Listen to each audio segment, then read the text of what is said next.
আজ বাপের বাড়ি যাওয়ার আনন্দেতে সব কাজ যে কোন দিক দিয়ে কিভাবে করে ফেললাম কিছুই বুঝতে পারলাম না। সো হ্যালো এভরিওয়ান, কেমন আছো তোমরা সবাই? আশা করি অনেক ভালো আছো, আর তোমাদের ভালোবাসায় আমিও অনেক ভালো আছি।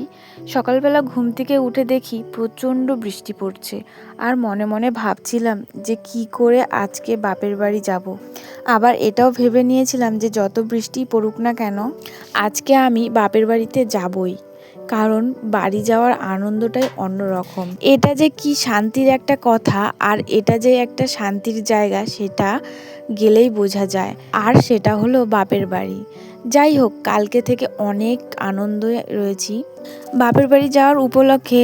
আর আজকে যতই বৃষ্টি হোক না কেন আজকে তো আমি বাপের বাড়ি যাবই, এটা নির্দিষ্টভাবে ভেবে নিয়েছি। তাই তাড়াতাড়ি করে সকাল থেকে অনেক কাজকর্মই আমি খুব খুশি মনে করে নিচ্ছিলাম, আর সেই কাজগুলোই তো তোমাদের সাথে শেয়ার করছি। তো পুরো কাজটা দেখো, আর ভালো লাগলে একটা লাইক করে দিও। আর সেই কাজগুলোর মধ্যে সবথেকে প্রথমেই পড়েছে এই বিছনা গুটানো। তো প্রথমে আমি রান্নাঘরের বিছনা গুটিয়ে এসেছি, তারপরে ঘরের বিছনাটা গুটিয়েছি। আর আজকে ঘুম থেকে উঠেই তো আমি পুরো অবাক, দেখি বাইরে কি ঝড়ঝড় করে বৃষ্টি পড়ছে। আর এই কাজগুলো আমি করছি প্রায় 7:30 নাগাদ, মানে সারা সকাল সারা ভোর ধরে বৃষ্টিই পড়ে যাচ্ছে। আর আমার শ্বশুর শাশুড়িরা এই বৃষ্টির মধ্যেই গেছে মাঠে মাল কাটতে। আর এখন ইদানিং সবজির বাজার যা খারাপ যাচ্ছে, সবজি যতই তোলা হচ্ছে না কেন সবজি ঠিক মতন বিক্রি হচ্ছে না। আর কেন বিক্রি হচ্ছে না শুনবে? হকারদের তো চলাচল করা বন্ধ করে দিয়েছে, ঠিক মতন হকাররা ট্রেনে উঠতে পারছে না, হকারদের কাজ বন্ধ করে দিয়েছে শুভেন্দু অধিকারী। তো যাই হোক, সেই কারণে আমাদের চাষিদেরও অনেক সমস্যা হচ্ছে, সেই কারণে আমাদের সবজি মালটালও বিক্রি হচ্ছে না।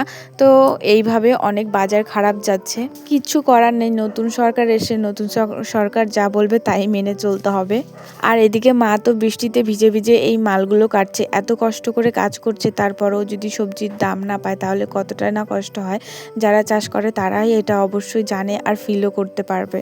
আর যাই হোক, এত কথা বলাটা উচিত না আমার, তাও আমি বলে দিলাম তোমাদেরকে, না বললেও নয়। তারপরে এদিকে আমি, মাও তো ওইদিকে কাজ করছে, মাল কাটতে গেছে, আর এদিকে আমি ঘরের যে কাজগুলো রয়েছে সেগুলো করে ফেলছি। আর ঘরের কাজ করতে করতে দেখেছিলাম মা চলে এসেছিল, এখন বাইরে কী করছে সেটা আমি জানি না। আর এদিকে তো ঘরের কাজগুলো আমি করে ফেলছিলাম, তাই প্রথম সাইডে আমি পুরো ওই দিকের ঘরের কাজ যত ছিল সেগুলো করে এসেছি। তারপরে এই রান্নাঘরের দিকে এসেছি। প্রথমে ঘরটা ভালো করে ঝাড় দিয়ে গুছিয়ে নিয়েছি, মানে গুছিয়ে ঝাড় দিয়ে নিয়েছি, এরপর এই যে ঘরটা মুছে নিচ্ছি। আর ওই যে ওইদিকে দেখো অনেক ফুল তুলছে, আর আমাদের এই রান্নাঘরের সাইডে তো একটা সাদা ফুল গাছ আছে, তোমাদের তো এর আগে দেখিয়েছি, ফুল তুলেও দেখিয়েছি। তো ওই গাছটা থেকে ও বৃষ্টির মধ্যে এখন ছাতা মাথায় দিয়ে ফুল তুলছে। আর এই বৃষ্টির মধ্যে ফুল তোলার আনন্দটা কিন্তু অন্যরকম, ফুলগুলো বেশ ভালো লাগে আর খুব তরতাজা লাগে। তোমাদের সাথে কথা বলতে বলতে আমার রান্নাঘরটা প্রায় পরিষ্কার করাই হয়ে গেল, পোছাও হয়ে গেল। তো পুরোটাই পরিষ্কার করা হয়ে গেছে, এরপর চলে যাব ওই সাইডে। তো চলো ওই সাইডে যাওয়া যাক। আর দেখো, কথা বলতে বলতে এই সাইডে চলে এসেছি, আর এই সাইডের বারান্দাটা মুছে নেবো, কারণ ঘরটা তো আমি মুছে থুয়ে গেছি, বারান্দাটা মোছা হয়নি। আর যেহেতু এই সাইডে এখন চলাফেরা হচ্ছে সেই কারণে আমি তখন মুছে যাইনি, ভেবেছি একবারে মুছে নেব। আর এই যে পুরো বারান্দাটা এখন জল জল করে মুছে নিচ্ছি। আর এখানে না ঢালাইয়ের ঘর তো, সে কারণে প্রচণ্ড জল লাগে আর মুছতেও খুব অসুবিধা হয়। তাই কয়দিন ধরে ভাবছিলাম কি কার্পেট কিনে নিয়ে এসে না পেতে দেবো, কিন্তু সত্যি কথা বলতে এখন একটু প্রবলেমের মধ্যে আছি, সেই কারণে কার্পেট কেনার কথা ভাবনা চিন্তা একদম মাথা থেকে দূর করে দিয়েছি। তারপরে এই যে দেখো, আমার ঘরের সব কাজ কমপ্লিট হয়ে গেছে, এখন আমি একটু ব্রাশ করে নেব। আর ওই যে মা চলে এসেছে, মা এসেই প্রথমে চিচিঙ্গা তুলেছে।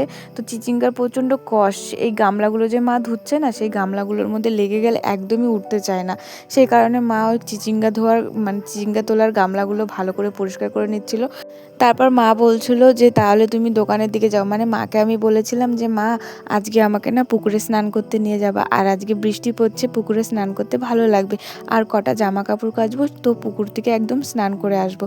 তো মা বলেছে ঠিক আছে, তার জন্য তাড়াতাড়ি করে শ্যাম্পু আর সার্ফ নিয়ে আসো দোকান থেকে। তো আমাদের দোকানেই চলে গেছিলাম, গিয়ে এই যে সার্ফ আর শ্যাম্পু নিয়ে এসেছি। তারপরে এসেছি, আর মা বলছে কি আবার একটু দোকানে যাও, দরকার আছে। তারপর গেছি, দরকারটা আর বললাম না, দোকানে চলে গেছি। আর মাকে বললাম তাহলে আমি যাচ্ছি, তাহলে তুমিও তাড়াতাড়ি রেডি হয়ে নাও, তারপরে এখনই এসেই আমরা স্নান করতে যাব পুকুরে।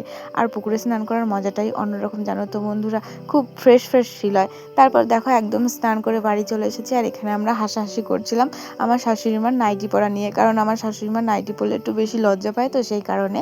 তারপর দেখো মা আর আমি একটু দোকানে চলে গেছিলাম, মা বলছে আগে চলো চা খেয়ে আসি। তারপরে দুজনে মিলে চা খেয়ে এই যে বাড়ির দিকে আসলাম। আর বাড়িতে এসেই আমি তো ব্যাগ গোটাতে শুরু করে দিয়েছি। আর এ যে কি আনন্দ, যার আছে সেই জানে, যে যায় সেই জানে, কিছু বলার নেই। তারপরে এই যে দেখো বৃষ্টির মধ্যেই মানে আমি বাড়ি যাব, বৃষ্টি কিন্তু বাইরে ভালো পরিমাণেই পড়ছে, আর আমি তো ভেবেই নিয়েছি যে আমি বাড়ি আসব। তো সেই কারণে সুন্দর করে একটু সিরাম টিরাম দিয়ে নিচ্ছি, আর যেহেতু মাথা ঘষেছি সেই কারণে একটু ভালো করে সিরাম দিয়ে নিলাম, এরপরে গিয়ে মাথা আঁচড়াবো। আর এই ছোট ব্যাগটার মধ্যে আমার যত দরকারি জিনিস আছে সেগুলো নিয়ে এই যে একদম বাড়ি পৌঁছিয়ে গেছি। আর ট্রেনে করে যেহেতু এসেছি, চুলটা না অনেকটা শুকিয়ে গেছে, তোমরা দেখতেই পাচ্ছ। তারপরে এই যে বাড়িতে এসে মার সাথে আমি এখানে দাঁড়িয়ে দাঁড়িয়ে গল্প করছিলাম। তারপর মাকে বললাম মা খুব খিদে পেয়েছে, আমাকে খেতে দিয়ে দাও, অনেকটা বেলা হয়ে গেছিলো। তারপর মা এই যে আমাকে খেতে দিয়ে দিয়েছে, আর আমার মা আমার জন্য আমার ফেভারিট তরকারি রান্না করেছে, মাছের তেলের চচ্চড়ি। মানে এটা আমার ফেভারিট, মানে ফেভারিটের ওপরে আর কি, কিছু বলার নেই, এতটাই পছন্দ। তারপর খাওয়া দাওয়া করে এখানে ননা এসেছিল আমার সাথে দেখা করতে, তো ওর প্রাইভেট থেকে হোমওয়ার্ক দিয়েছিল, সেটা আমি একটু করিয়ে দিচ্ছিলাম। আর কিভাবে দেখিয়ে দিলাম এই আর্টটা, কিভাবে দেখিয়ে দিলাম একটা দাগ, তারপরে একটু শোনো লেখো, এটা যেভাবে লিখলা এইখানে।